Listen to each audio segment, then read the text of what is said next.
Здравейте, дами и господа! Ето, искам да ви покажа колко добре са се наредили тези тиквички. И ако направим един флашбек към първия епизод на кухнята ми, как се пържат тиквички, е така. А иначе, една идея, малко повече обяснения, не че има нужда, как се пържат тиквички. Режете си ги на парченца, на шайбички. Ето ги неготовите, ето вече ни извадени. Виждате, се подсушават. Може да се овалват в брашанце, галета или някакви други такива неща, но в случай аз го пропускам. Имам едно олио, което не е много ново, така да го кажа, в което съм пържил само картофи. Тъй, че преди да го изхвърля, мислех да го оползотвори, да си изпържа малко тиквички.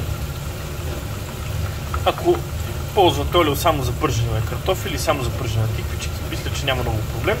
Както и ако е само за пържене на риба, може да се използва няколко пъти. Когато използвате дадено олио и даден момент, то се усеща, когато е за смяна. Пробвайте да изпържите примерно риба и после картофи. Ще усетите един интересен послевкус на картофите.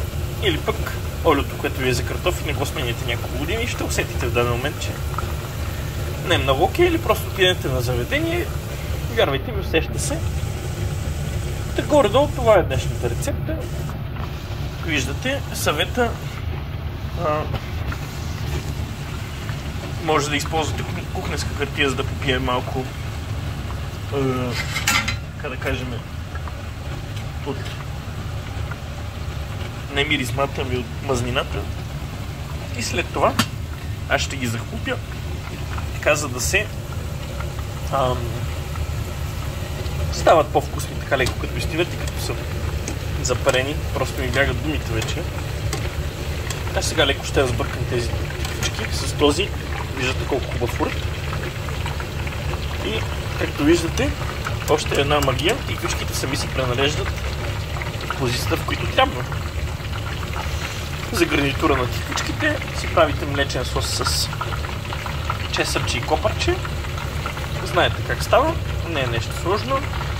И това е, може да ви го покажа след малко, просто е ходилите и не съм го извадил.